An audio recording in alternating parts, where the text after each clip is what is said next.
അപ്പം ഞാൻ ജന്മന കാഴ്ച പരിമിതിയോടുകൂടി ജനിച്ച ഒരു വ്യക്തിയാണ്. ജനിച്ച പാടന്നെ നമുക്കറിയാം, എൻ്റെ വീട്ടിൽ 5 മക്കളാണുള്ളത്. എൻ്റെ ഉപ്പാക്കും ഉമ്മാക്കും 5 മക്കളാണുള്ളത്. അതിൽ മൂത്ത ആളാണ് ഞാൻ. അപ്പോൾ സ്വാഭാവികമായിട്ടും ആദ്യത്തെ കുട്ടി ഇങ്ങനെ പരിമിതിയോടുകൂടി ജനിക്കുന്ന സമയത്ത് ഏതൊരു രക്ഷിതാവിനും ഉണ്ടാകാവുന്ന ആശങ്കയും ഭയവും, ഭയമല്ല ഒരു ആശങ്ക തന്നെയാണ് അതിന് പറയാം. അപ്പോൾ അത് എൻ്റെ പാരൻസിനും ഉണ്ടായിട്ടുണ്ട്. അങ്ങനെ ഞാൻ വളർന്നു. ഏകദേശം സ്കൂളിൽ പോകേണ്ട പ്രായമായി. എൻ്റെ പ്രായത്തിലുള്ള കുട്ടികളൊക്കെ സ്കൂളിൽ പോകുന്ന സമയത്ത് നമുക്ക് വല്ലാത്തൊരു പ്രയാസം ഉണ്ടായിട്ടുണ്ടായിരുന്നു. അങ്ങനെ അവരൊക്കെ സ്കൂളിൽ പോകാൻ തുടങ്ങിയ സമയത്ത് കാഴ്ച പരിമിതി ഉള്ള ആളുകളെ പഠിപ്പിക്കുന്ന അല്ലെങ്കിൽ അവർക്ക് വേണ്ടിയിട്ട് സ്ഥാപിതമായിട്ടുള്ള സ്പെഷ്യൽ സ്കൂള് ഉണ്ടെന്ന് അറിഞ്ഞു. അങ്ങനെയാണ് Kerala school for the blind Vallikkapatta മങ്കടയുള്ള ബ്ലൈൻഡ് സ്കൂളിൽ ഞാൻ എത്തുന്നത്. ബ്ലൈൻഡ് സ്കൂളിൽ ഞാൻ എത്തിയ സമയത്ത് എൻ്റെ പരിമിതികൾ എന്താണ്, അല്ലെങ്കിൽ പരിമിതികൾക്ക് അപ്പുറത്തേക്ക് എനിക്ക് എന്ത് ചെയ്യാൻ പറ്റുമെന്നുള്ള ഒരു ധാരണ എനിക്കുണ്ടായിട്ടുണ്ട്. അന്ന് ഏകദേശം 2ാം ക്ലാസ്സിൽ എത്തിയ സമയത്ത് തന്നെ ഞാൻ ബ്രെയിലി ലിപി മുഴുവനായിട്ട് പഠിച്ചെടുത്തു. ബ്രെയിലി ലിപിയിലെ എല്ലാ അക്ഷരങ്ങളും മലയാളത്തിലും ഇംഗ്ലീഷിലും ഉള്ള അക്ഷരങ്ങൾ മുഴുവനായിട്ട് ഞാൻ പഠിച്ചെടുത്തു. പുസ്തകം വായിക്കാനായിട്ട് തുടങ്ങിയിട്ടുണ്ടായിരുന്നു. ഏകദേശം 5ാം ക്ലാസ്സിൽ എത്തിയ സമയത്താണ് കലോത്സവ മേഖലകളിലേക്ക് ഞാൻ കടന്നു തുടങ്ങിയത്. എൻ്റെ അധ്യാപകൻ ശ്രീ നിസാർ മാസ്റ്റർ തൊടുപുഴ ഇന്ന് ഒരുപാട് റിയാലിറ്റി ഷോയിലേക്കുള്ള പ്രതിഭകളെ വാർത്തെടുക്കുന്ന വളരെ പ്രഗത്ഭനായ ഒരു അധ്യാപകനാണ്. അദ്ദേഹമാണ് എൻ്റെ സംഗീതത്തിലെ ഗുരു എന്ന് പറയുന്നത്. അങ്ങനെ 5ാം ക്ലാസ് മുതൽ ഞാൻ മത്സരങ്ങളിൽ പങ്കെടുക്കാൻ തുടങ്ങി. ഏകദേശം 6ഉം 7ഉം കഴിഞ്ഞു. 8ാം ക്ലാസ്സിലേക്ക് ഞാൻ നാട്ടിലെ സ്കൂളിലേക്കാണ് പോകുന്നത്. നാട്ടിലെ സ്കൂൾ എന്ന് പറയുമ്പോൾ സ്പെഷ്യൽ സ്കൂളല്ല, സാധാരണ കുട്ടികൾ പഠിക്കുന്ന സ്കൂള്. ഈ സ്കൂളിൻ്റെ ചരിത്രത്തിൽ തന്നെ ആദ്യമായിട്ടും അവസാനമായിട്ടും ഒരേ ഒരു കാഴ്ച പരിമിതനെ ഉണ്ടായിട്ടുള്ളൂ, അത് ഞാനായിരുന്നു. അപ്പോൾ അതുകൊണ്ട് തന്നെ 8ാം ക്ലാസ്സിലേക്ക് എത്തിയ സമയത്ത് എനിക്ക് വളരെ പ്രയാസം തോന്നിയിട്ടുണ്ടായിരുന്നു പഠനപരമായിട്ട്. കാരണം നമ്മൾ സ്പെഷ്യൽ സ്കൂളുകളിലൊക്കെ ഒരു ക്ലാസ്സിൽ 7 കുട്ടികൾ അല്ലെങ്കിൽ 6 കുട്ടികളൊക്കെ വെച്ച് പഠിപ്പിക്കുന്ന സമയത്ത് 8ാം ക്ലാസ്സിൽ എൻ്റെ ക്ലാസ്സിൽ 46 കുട്ടികളുണ്ടായിരുന്നത്. ഈ 46 കുട്ടികളുടെ ഇടയിൽ നിന്ന് നമുക്ക് എങ്ങനെ സാധാരണ വിദ്യാഭ്യാസം നേടിയെടുക്കാൻ പറ്റുമെന്നുള്ള ഒരു ചെറിയൊരു ആകാംക്ഷ അല്ലെങ്കിൽ ആശങ്ക എനിക്കുണ്ടായിരുന്നു. അതൊക്കെ അവിടെയുള്ള എൻ്റെ പ്രിയപ്പെട്ട അധ്യാപകർ നികത്തി തന്നു. കാരണം എന്താണെന്ന് വെച്ചാൽ അവരുടെ പ്രത്യേക പിന്തുണയോടുകൂടി എനിക്ക് പഠിച്ചെടുക്കാൻ സാധിച്ചിട്ടുണ്ടായിരുന്നു. അങ്ങനെ 8ഉം 9ഉം 10ഉം കഴിഞ്ഞ് 10ാം ക്ലാസ്സിൽ 8 A+ഉം 2 A ഒരു B+ഉം എനിക്ക് കിട്ടിയിട്ടുണ്ടായിരുന്നു. 93% മാർക്ക്. വല്ലാത്തൊരു അഭിമാനം തോന്നിയ ഒരു നിമിഷമായിരുന്നു അത്. അതിനു മുന്നേ തന്നെ 8ാം ക്ലാസ്സിൽ ഞാൻ പറഞ്ഞല്ലോ എനിക്ക് 46 കുട്ടികളുണ്ടായിരുന്നു എന്ന്.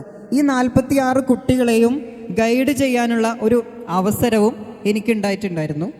അത് എൻ്റെ അവിടെ പഠിപ്പിച്ച ക്ലാസ് ടീച്ചർ എന്നെ ഏൽപ്പിച്ച ദൗത്യമാണ്.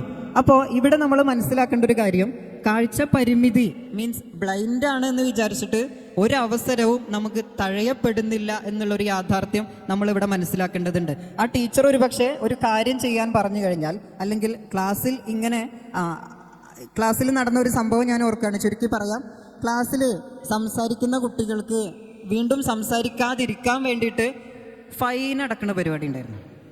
ഞങ്ങളുടെ ക്ലാസ്സിൽ സംസാരിച്ചു കഴിഞ്ഞാൽ പേരെഴുതുക, ഫൈൻ വാങ്ങുക. അപ്പോൾ ഈ പേരെഴുതുക, ഫൈൻ വാങ്ങുക എന്നുള്ള പരിപാടി ടീച്ചർ എന്നെയായിരുന്നു ഏൽപ്പിച്ചിട്ടുണ്ടായിരുന്നത്.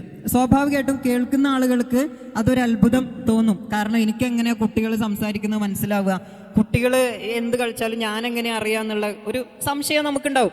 പക്ഷേ ഞാൻ എന്ത് ചെയ്തു, ഈ 46 കുട്ടികളുടെയും ശബ്ദം എനിക്കറിയാം. 46 കുട്ടികൾക്കും വേറെ വേറെ ശബ്ദങ്ങളാണ്.